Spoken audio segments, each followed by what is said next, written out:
saya sebut semua itu pengelola, itu ada 29 orang pengelola. Makanya tadi saya agak keberatan kalau kemudian kalau tadi teman-teman sudah tampilkan ini ada 29 ini. Kenapa sebagian besar, setengahnya bisa jadi saya mengingatnya lama. Nah, setengahnya lagi bisa cepat lah ya. Apa itu yang cepat? Yang pertama Wakil Dekan 1, Pak Dr. Nono Carsono, Kang Nono ya. Wakil Dekan 2, Kang Rija, gitu. Nah, itu saya dibantu oleh 2 Wakil Dekan. Kemudian dibantu lagi oleh 4 departemen, 4 kadep. Kadepnya ada Kang Jajang, Kadep Budidaya, ada Kadep Sosek, ada Cek Dini, ada Kadep HPT, Cek Hersanti, dan Kadep Tanah, Cek Beti. Itu Kadep itu untuk apa sih? Kadep itu untuk bidang keilmuan, pengembangan SDM dan keilmuan. Nah, untuk bidang pembelajaran saya dibantu oleh 7 ketua program studi. 7 ketua program studi, yaitu Kang Sariful, program studi Agroteknopreneur, kemudian Kang Trida, program studi agribisnis, kemudian Kang Amir, ketua program studi agroteknologi, itu 3 itu S1. Kemudian 3 lagi itu S2, Kusumiati, itu program studi S2 agronomi, Kang Iwan Setiawan, program studi ilmu ekonomi pertanian, kemudian Rina itu program studi ilmu tanah, itu S2. Dan 1 S3, program studi ilmu pertanian Kang Yusuf. Gitu. Terus dibantu manajer 3, manajer Vira, manajer pembelajaran kemahasiswaan alumni, kemudian manajer riset informasi dan kemitraan itu Kang Ola, kemudian manajer SDPI sumber daya perencanaan dan informasi itu Nuke. Kemudian selevelnya juga masih ada untuk pengembangan internasionalisasi, kepala unit internasionalisasi Kang Kadapi, dan pengembangan riset kepala pusat studi itu Kang Wari. Nah, 9 lagi itu lab. 9 lagi itu kepala lab. Saya mulai ya. Laboratorium produksi tanaman Kang Arif, kemudian pemulihan tanaman Farida, kemudian digital kreatif Kang Eka dari Soseknya, kemudian pestisida Kang Yusuf, lab pestisida Kang Yusuf, kemudian lab hama itu Kang Agus Susanto, kemudian lab penyakit itu Fitri. Udah ya. Nah, ini dia, makanya saya mesti... Bu, ini lab fitopatologi Bu Enda. Oh, lab fitopatologi Bu Enda. Kalau Fitri apa? Bioteknologi. Nah, itu. Kemudian 4 lagi itu dari Departemen Tanah. Nah, ini dia lab kesuburan tanah nutrisi tanaman CMA, lab konservasi Kang Esa, lab biologi bioteknologi tanah Kang Dian. Satu lagi Kang tiga. Kang. Nah, itu jumlah semua 29. Nah, jadi ada penekanan untuk lab itu orientasi pengembangan dukungan pembelajaran buat laboratorium praktikum dan riset dan pengabdian masyarakat. Nah, keilmuannya sendiri ada di departemen. Jadi departemen dibantu oleh lab-lab tadi itu. Buat pengembangan riset ada di lab, kemudian buat pembelajaran, lab juga membantu ya. Lab juga membantu program studi, terutama untuk praktikum. Gitu. Kalau tadi internasional, satu lagi kelingkatan tuh Mbak Isti, itu kepala unit penjaminan mutu. Kepala unit penjaminan mutu gitu ya. Masing-masing punya peran sendiri-sendiri yang harus saya koordinasikan untuk tujuan yang sama, untuk tujuan yang satu gitu. Nah, masing-masing punya peran sendiri-sendiri ya. Nah, yang terkait dengan Anda semua mungkin Kaprodi. prodi S1 itu ada Kang Ipul, Kang Sariful, ada Kang Trida, ada Kang Amir, gitu ya, yang terkait dengan itu. Kalau saudara-saudara Anda semua kaitan sama kelembagaan mahasiswa, itu juga bisa terkait dengan KADEP, terkait dengan KADEP.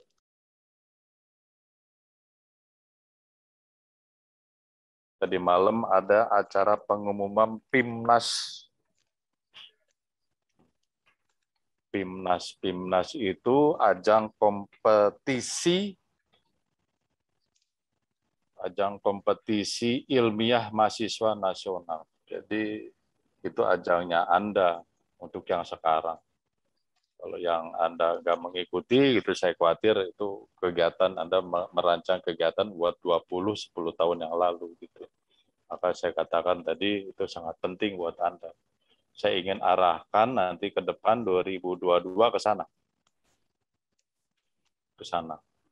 Kenapa? Kebetulan tadi ya diperkenalkannya kan LK. Perbatan tuh apa sih perbatan? Saya kok masih nggak tadi perbatan. Tangkis. Perbatan tadi ada.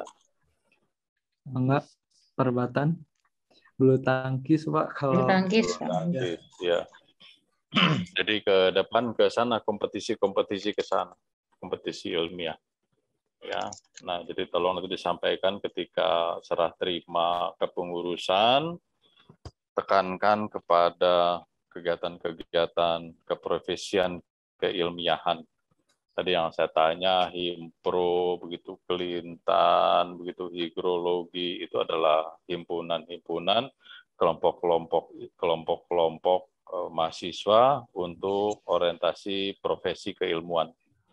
Nah, kalau Anda nggak mengarah ke sana, tadi nggak bisa menjawab pertanyaan saya, itu lewat itu. Artinya Anda tidak fokus untuk mengembangkan kegiatan keprofesian, ya. Jadi nanti ke depan tolong disampaikan ke pengurus agar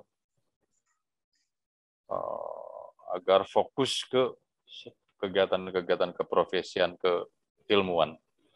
Dan ke depan saya berharap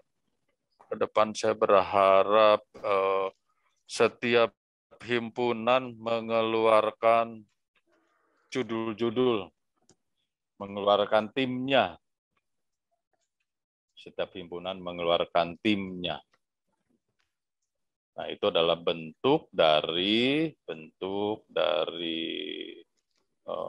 wujud dari adanya kepengurusan himpunan, saya rasa. Ada pengurus himpunan tapi nggak ada kegiatannya yang ke sana, saya pikir bukan himpunan, ya.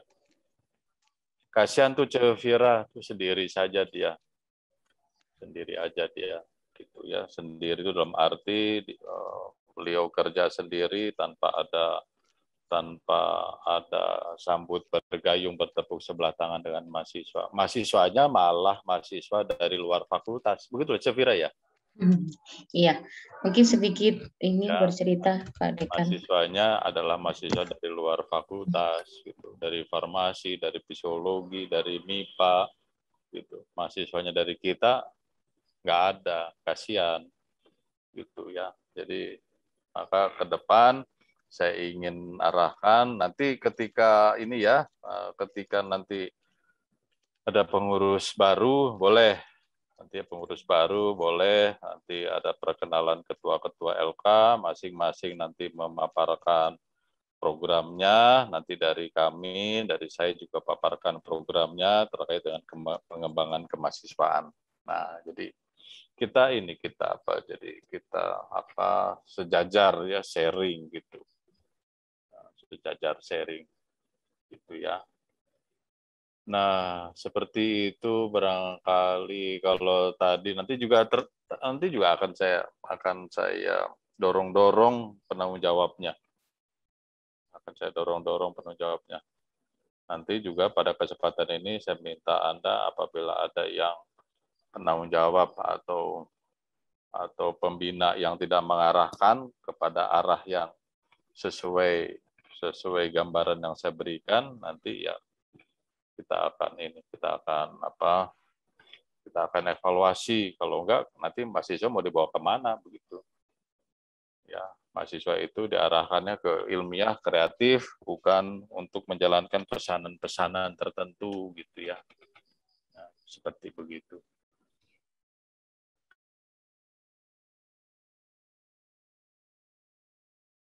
Seperti PKM itu memang kita perlu effortnya luar biasa, dan dari teman-teman mahasiswa juga sudah menyampaikan kemarin ya, evaluasi juga terkait harus seperti ini harusnya fakultas gitu. Kemudian jadi ada feedback juga dari teman-teman, misalnya ada juga feedback ke universitas. Jadi misalnya kalau seperti acara-acara itu memang harusnya semua disampaikan informasinya melalui YouTube atau mungkin media sosial dan sebagainya, sehingga tidak hanya sebagian teman-teman saja yang tahu gitu. Jadi banyak juga kemarin masukan untuk saya juga, kemudian untuk Kaprodi, sehingga kemarin juga sempat ngobrol, ini kita diskusi dengan Kaprodi juga, ya harus ada di perbaikan-perbaikan mungkin ke depannya terkait kegiatan-kegiatan pengenalan, sehingga dari teman-teman juga lebih lebih antusias untuk ikut kegiatan ini. Kemudian juga dari teman-teman ada yang menyampaikan seperti apa sih benefitnya buat teman-teman, misalnya teman-teman mencontohkan seperti di UB ada terkait rekognisi, sehingga kemarin juga dari teman-teman Himpunan Agribisnis susah banget gitu. Gimana sih caranya? Kalau dulu mungkin dari Himpo Agri banyak sekali yang ikut kompetisi kewirausahaan gitu, tapi sekarang mah susah banget, harus kokoreh gitu ya Fahmi ya.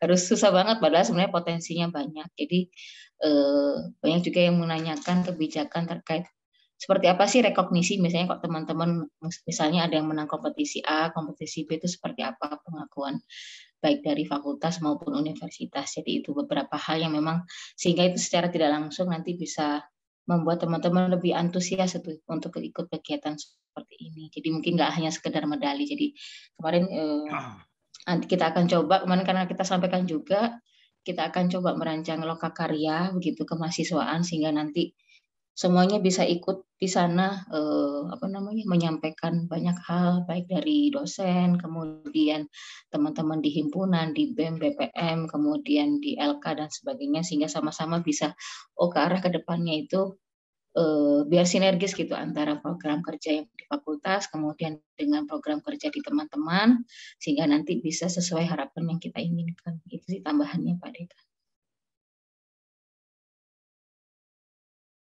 Tadi ada mengemuka ada pertanyaan mendasar sekaligus permasalahan mendasar. Apa itu kalau kemudian Anda semua bertanya, apa manfaatnya buat saya? Waduh, itu pertanyaan mendasar sekaligus masalah mendasar. Saya hanya ingin sampaikan begini ya, kalau Anda hanya fokus kepada kuliah, fokus hanya mendapatkan 2 lembar, 1 ijazah dan transkrip, hanya itu saja, maka sesungguhnya Anda sedang gambling untuk menghadapi masa depan. Sekali lagi, kalau Anda memang hanya fokus kepada 2 lembar, 1 ijazah dan 1 transkrip, maka sesungguhnya Anda sedang menjalankan gambling menuju masa depan. Kenapa gambling? Karena Anda bertaruh hanya memiliki 2 lembar itu, masa depan sudah di tangan. Nah, begitu. Kenapa disebut gambling? Karena sekarang sudah berbeda iklimnya. Sekarang sudah berbeda iklimnya. Yang sekarang coba Anda kalau nggak percaya, setelah selesai acara ini, sebentar, ini punya saya sudah mau habis ini.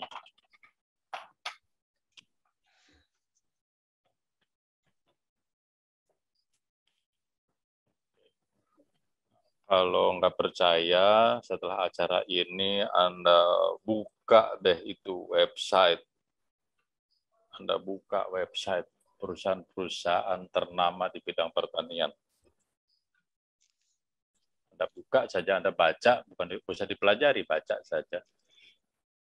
Untuk tenaga-tenaga baru apa kebutuhannya? Bisa jadi ada 10, tapi hanya 1 saja yang terkait dengan pembelajaran di dalam kelas. IPK saja. Atau 2 lah. Bidang ilmunya terkait. Nah, yang lainnya nggak ada di belajar. Jadi kalau Anda masih punya anggapan tadi cukup dengan 2 tadi, maka statement saya Anda sesungguhnya sedang gambling, sedang berjudi. Mudah-mudahan menang menghadapi masa depan. Kenapa seperti begitu? Karena masa depan kita nggak tahu, tapi Anda sudah menetapkan bahwa saya kayak begini. Nah, gitu ya. Jadi itu tadi pertanyaan mendasar sekali, sekaligus masalah utama. Jadi kalau masih ada yang bertanya seperti begitu, saya rasa Anda hidupnya kala mahasiswa sama seperti saya. Tahun 82 masuk ke pertanian. Nah, tahun 82 masuk ke pertanian, masih kayak begitu. Saya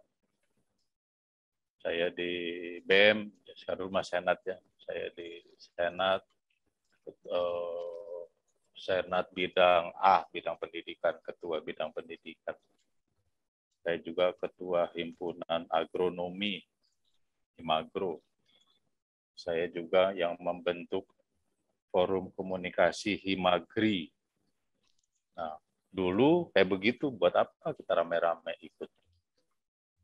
Nah, kalau Anda masih kayak begitu, nah, maka kayaknya Anda ini sekarang umurnya sama seperti saya. Sama seperti saya. Oleh karena itu, jangan punya pikiran kayak gitu. Maka saya katakan tadi, Anda sedang berjudi, sedang gambling. Nah, tolong disampaikan ke pengurus berikutnya. Kalau ada pertanyaan, masih ada pertanyaan kayak begitu, waduh, itu masalah utama sekali bagi kita. Ya, itu saja dari saya ya. Barangkali Anda bisa tergugah dengan pernyataan saya. Ada tadi gambling tadi, atau kalau enggak Anda kalau punya pikiran kayak begitu, kita ini seumur, Anda dengan saya seumur. Karena itu pikiran yang 30 tahun yang lalu itu. Teman-teman yang baru nantinya ya, yang pengurus baru sebagainya dari himpunan maupun perhimpunan kan pasti akan punya program kerja juga gitu ya. Nah, ini juga yang sering disampaikan juga oleh saya dan kemudian para kaprodi juga, jangan sampai memang program kerja yang dibuat nantinya adalah mengikuti seniornya yang sebelumnya gitu ya. Karena kita kan pasti punya mimpi yang baru gitu ya. Kita melihat kondisi yang ada di luar, oh sudah sampai di mana sih orang lain gitu ya. Sehingga program kerjanya juga tidak hanya itu-itu saja gitu ya. Kita kan punya big dream gitu ya, kita punya big dream, kemudian punya harapan baru, ingin melewati batas nyamannya begitu ya. Nah, itu kan otomatis kan kita harus punya program yang inovatifnya misalnya, atau program yang baru sehingga kita bisa mencapai capaian itu.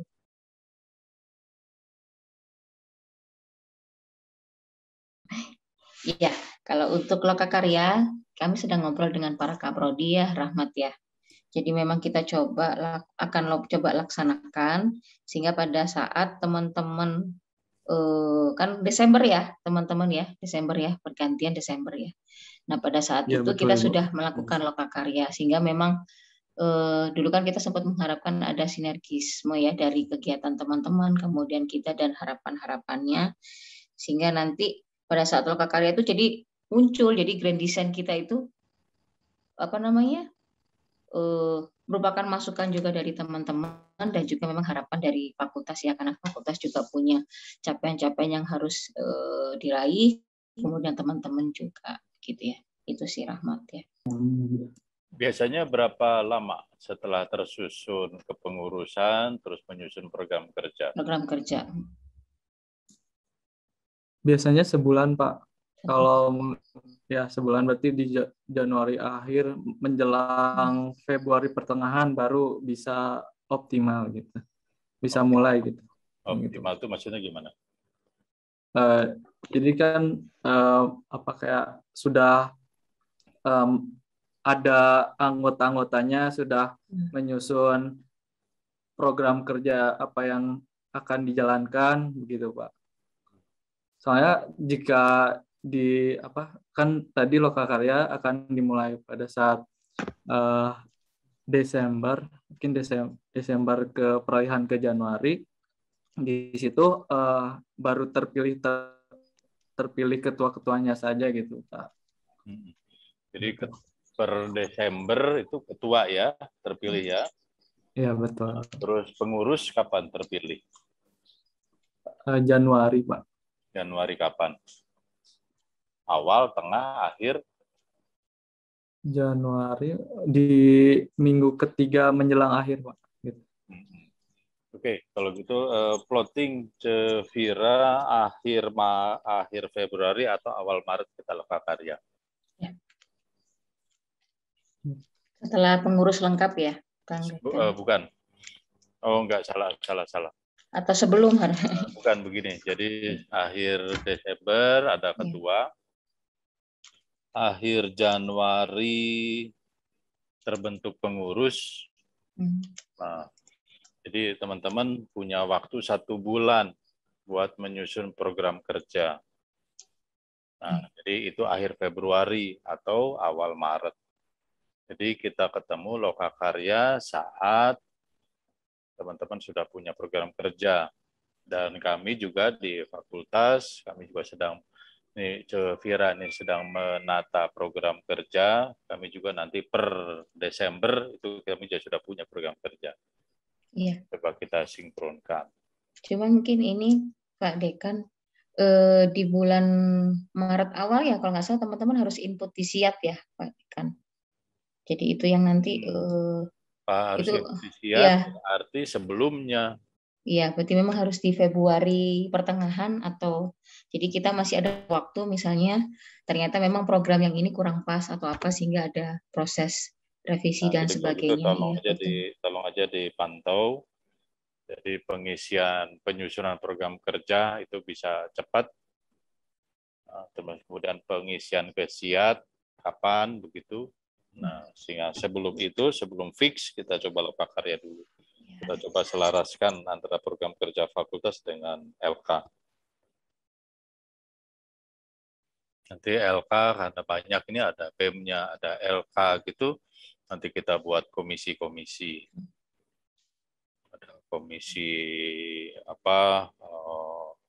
komisi pelintan, komisi hama penyakit, komisi apa gitu ya. Kita coba buat komisi-komisi sehingga dalam jangka waktu yang cepat, 1 hari 2 hari kita bisa bereskan. Iya. Nah, tolong aja itu disampaikan ya sama Kang Rahmat ya ke periode berikutnya. Nah, nanti Cevira juga saya minta tolong itu nanti jadi acuan, jadi panduan.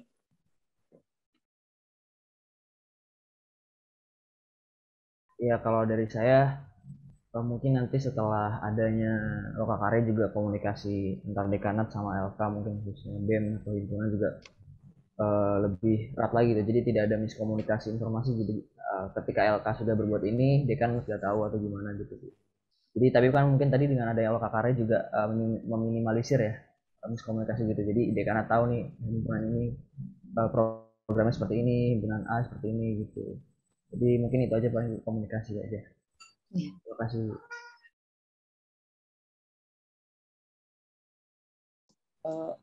Assalamualaikum warahmatullahi wabarakatuh. Sebelumnya perkenalkan kembali, saya Rizky Artoyo dari Klinik Tanaman. Ingin menyampaikan terkait ini Bapak dan Ibu, fokus yang lebih ke prestasi yang PKM tadi ya Pak Ibu. Jadi saya ini udah mencoba menggali. Jadi kenapa sih terutama di Kelintan, kenapa sih anak-anak itu susah sekali diajak untuk ikut kompetisi dan lain sebagainya. Dan kemarin ternyata saat saya lakukan hal yang berbeda gitu, di Kelintan itu antusiasme para anggota untuk ikut PKM cukup meningkat. Jadi waktu itu yang saya lakukan adalah membuat brainstorming. Kompetisi itu adalah hal yang menguntungkan bagi masa depan dan juga tidak sulit gitu. Jadi yang saya alami selama ini mungkin sosialisasi sebelum-sebelumnya terkait PKM dan lain sebagainya itu harus perfeksionis dan lain sebagainya. Yang pertama itu. Yang kedua adalah ternyata di angkatan bawah ini ada yang bahkan belum tahu PKM-nya. Jadi menurut saya mengenai hal tersebut solusinya adalah kita mungkin brainstorming dan apa ya namanya ya, meluruskan bahwa PKM ini adalah hal yang menyenangkan bagi mahasiswa dan bukan hal yang apa ya, yang bikin kesel gitu harus muter panjang lebar. Nah, jadi dari saya itu mungkin. Terus yang kedua, karena pemilihan ketua itu berjalan di Desember dan biasanya waktu sebulan mengurus apa namanya tuh program kerja dan struktural itu 1 bulan itu, menurut saya alangkah lebih baiknya jika dilakukan lokakarya setelah terpilihnya ketua, bukan setelah terbuatnya program kerja. Karena yang saya alami gitu, ketika ketuanya udah terbrainstorming untuk mengarahkan apa namanya programnya itu ke akademik dan PKM, nanti dia akan mencoba mengarahkan ke kepala divisi dan rekan-rekannya itu lebih condong ke sana sebelum mereka itu memutuskan mau membuat apa. Begitu mungkin. Iya. Terima kasih. Mungkin Pak Dekan mau ada yang komentar? Boleh ya, tadi bagus ya dari Iya. Kang Rizky Hartoyo. Boleh seperti itu, hanya bayangan saya adalah sesungguhnya saya tidak mau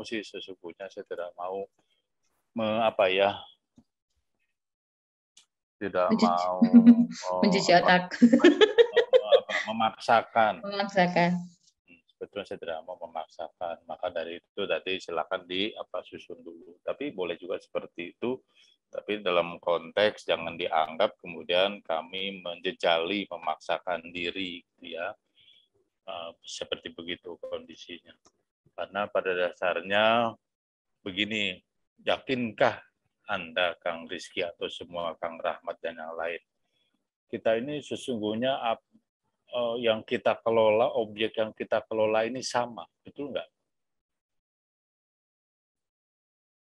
Yang objek yang kita kelola ini sama. Yaitu siapa? Yaitu mahasiswa. Jadi LK punya anggota, itu siapa? Mahasiswa.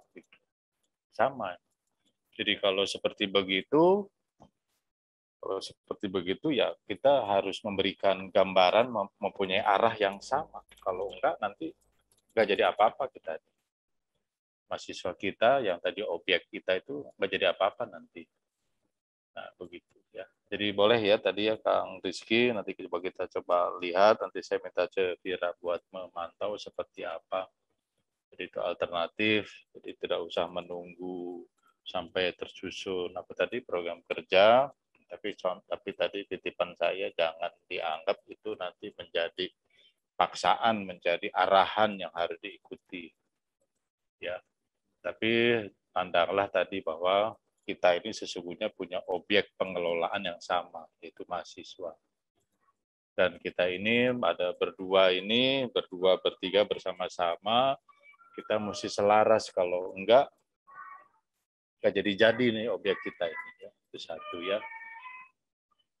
Kemudian yang kedua tadi di awal perihal apa tadi, Kang Rizky? Brainstorming PKM bukan hal yang susah. Oke.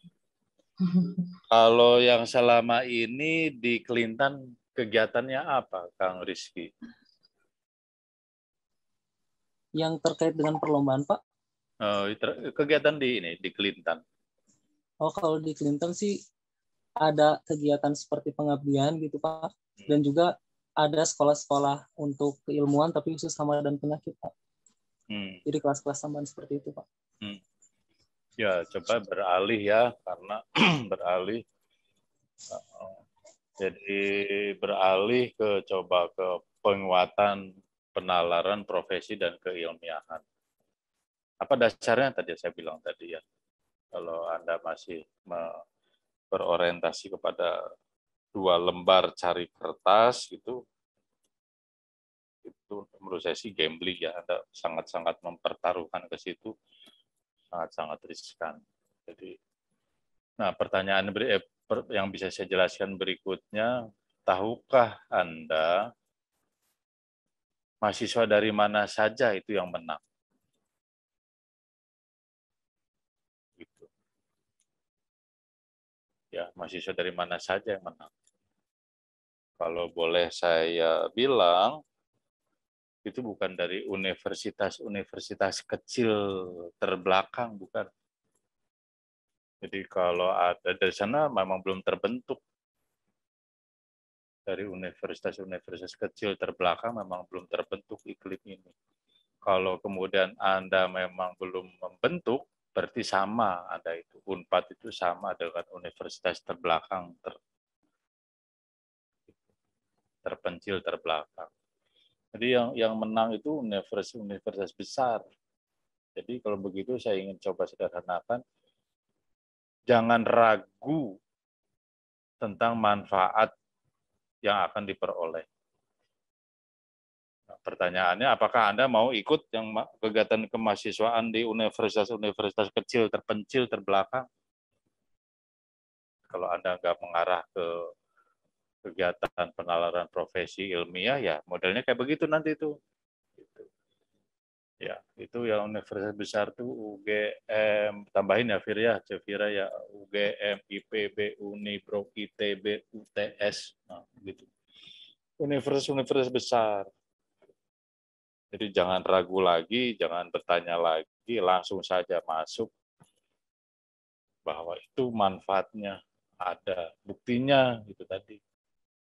Ya, kalau universitas kecil ya memang pengen ke sana tapi belum bisa gitu. Tapi kalau Anda masih punya pikiran apa sih manfaatnya, jadi bukannya belum bisa, tapi Anda masih meragukan tentang hal yang diperoleh. Ya, jadi coba dari sekarang Anda semua gitu ya, bukan hanya buat Kang Rizky dari Kelintan, bukan, buat semua coba pikirkan seperti itu.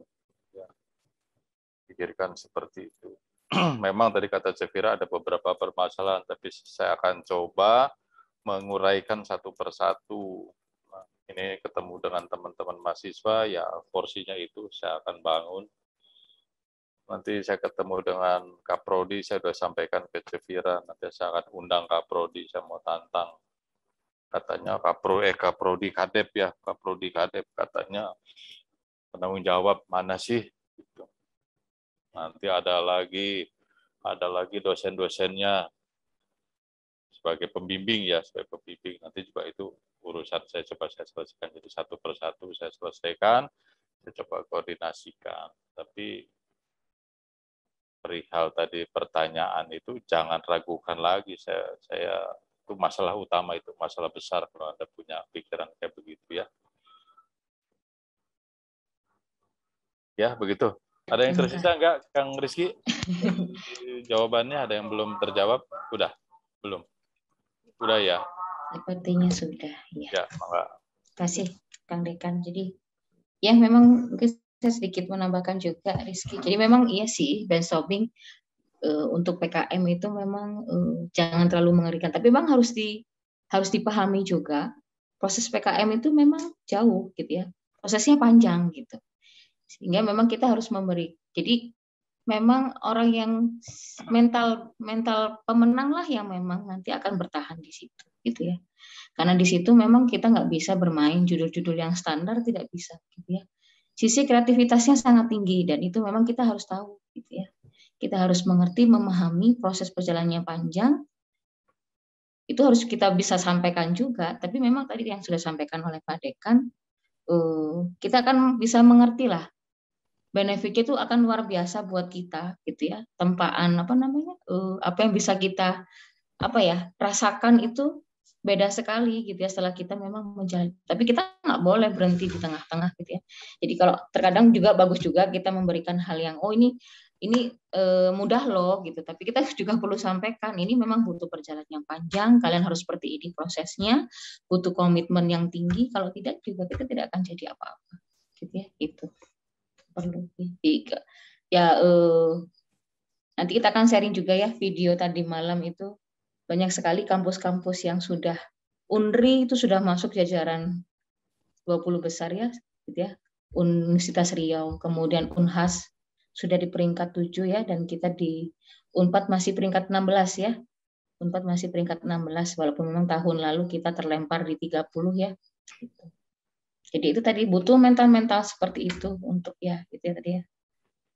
Jadi tadi nggak hanya sekedar kita IPK gitu ya, karena nanti juga nggak akan terpakai ya pada saat wawancara, banyak sekali misalnya leadership, kemudian kompetensi-kompetensi yang lain yang oleh para interviewer itu dibutuhkan gitu ya, nggak hanya sekedar IPK gitu ya gitu.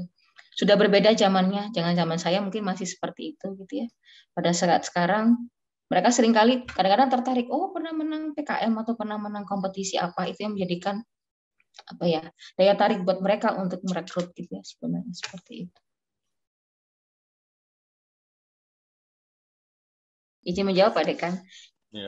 Untuk training center yang di Instagram yang itu memang kita coba khususkan juga ke teman-teman yang untuk retooling ya, teman-teman yang akan lulus gitu ya. Jadi kita akan coba buat beberapa program untuk membantu teman-teman yang akan menuju wisuda dan sebagainya untuk pelatihan-pelatihan terkait itu. Kemudian kerjasama juga dengan teman-teman di Akpres sebenarnya ya itu jadi untuk misalnya tadi itu membuat artikel ilmiah dan sebagainya itu sedang kita coba mengumpulkan dari Bapak Ibu dosen yang berkenan untuk mensupport ke arah sana ya. Jadi nanti nggak hanya saya saja gitu, tapi kita butuh keterlibatan dosen yang lain yang jago bikin artikel, jago bikin naratif review dan sebagainya sehingga ini bisa support teman-teman ya. Jadi nanti setelah nanti sudah terkumpul nanti kita akan coba di situ banyak menu-menu yang akan bisa support ke teman-teman ya untuk ke depannya. Gitu.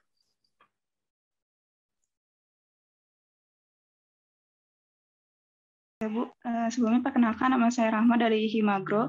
Permasalahan dari Himagro juga hampir sama dengan Clinton ya Bu, mengenai kurangnya minat anak-anak untuk mengikuti PKM atau artikel ilmiah lainnya. Jadi kita itu selalu menyemangatinya dengan misalnya dengan lulus cum laude atau bisa fast track dan sebagainya, tetapi kita itu masih minim informasi mengenai fast track ini dan syarat cum laude ini Bu. Jadi kita itu ingin seperti itu, tetapi untuk informasinya yang kita masih kekurangan. Paling seperti itu Bu, kalau dari kita. Sebenarnya dari program Himagro sendiri kita sedang berusaha untuk tahun ini bisa terbit salah satu jurnal dengan Pak Diar juga, Alhamdulillah. Tetapi untuk PKM kita juga untuk usahakan di tahun depan bisa mengikuti lagi Bu. Dan di tahun ini kita akan persiapkan. Paling itu Bu dari Himagro. Terima kasih. Baik. Kan. Kalau tadi ya ini bukti bahwa betul pernyataan saya Anda masih mengandalkan dua cari kertas. Dua cari kertas, apa itu tadi ijazah dan transkrip. Karena orientasinya ke cum laude. Saya nggak larang ya, tidak larang ke cum laude. Cuman yakinlah Anda punya IPK 4 sama Anda punya IPK 3,5, terus nanti ditanya dari riwayat hidup Anda bisa munculkan prestasi di PIMNAS, maka yang maju yang 3,5. Sebab yang IPK 4 itu banyak sekarang. Udah banyak. Dulu zaman saya lulus tahun 87 gitu. Buat dapat B aja setengah mati, maka kalau cum laude itu outstanding, luar biasa. Sekarang Anda dapat B aja gampang ya. Nah, begitu. Jadi singkirkanlah ya. Itu jangan jadikan tujuan utama gitu. Nah, tadi pernyataan dari Himagro tadi saya menangkap seperti itu. Jadi dan Himagro bukan ke sana loh ya. Himagro bukan ke sana arahnya. Bukan kepada arahan bagaimana cum laude, bukan. Bagaimana kemudian menulis jurnal, bukan, arahnya bukan ke sana. Ya, tapi arahnya membekali mahasiswa dari sisi keilmuan penalaran gitu.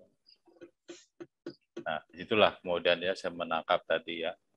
Itu mungkin yang Anda mesti ganti arah, ganti skema gitu. Anda belum lulus ya, jadi belum merasakan ya. Anda belum lulus, kalau udah lulus ya nanti akhirnya akhirnya aduh, seperti hanjakal, oh dulu kenapa nggak saya begini gitu ya. Tapi percayalah ya, percaya kepada kami ya, percaya kepada kami. Daripada kami nanti bicara panjang lebar seperti membual begitu manfaatnya buat nanti ke depan begini-begini. Mungkin tadi singkat aja barangkali ada 2 tadi.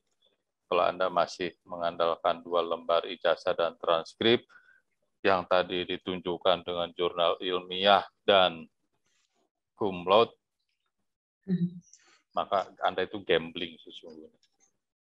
Kalau Anda Muslim gitu, insya Allah ya, nah mungkin tahulah ya hukumnya gambling itu seperti apa. Yang kedua tadi, kalaupun seperti itu berarti saya ambil kesimpulan umur kita, umurnya beda nih. Umurnya beda nih, saya masih 60, Anda masih 20-an, tapi frame kita sama, frekuensi kita sama. Jadi kalau dari Anda itu umurnya nggak boros, tapi kelakuan boros gitu. Kelakuannya sama seperti zaman dulu. Nah, begitu barangkali yang bisa saya sampaikan ya. Jadi coba setting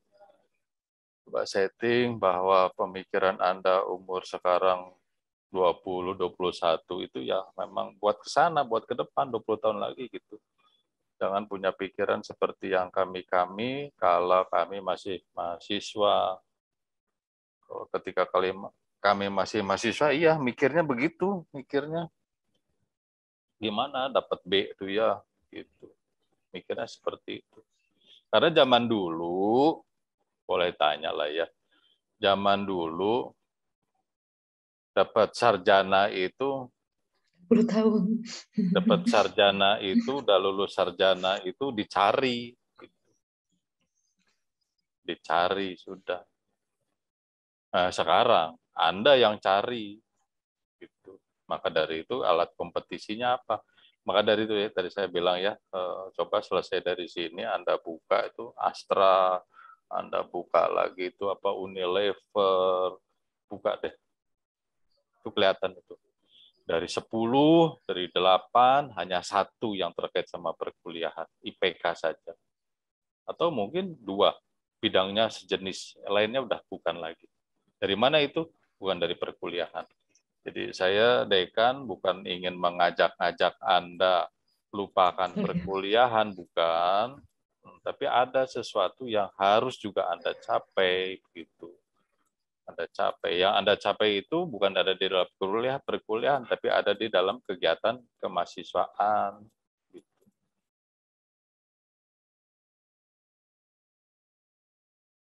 Sangat banyak insight yang didapat pada hari ini, alhamdulillah.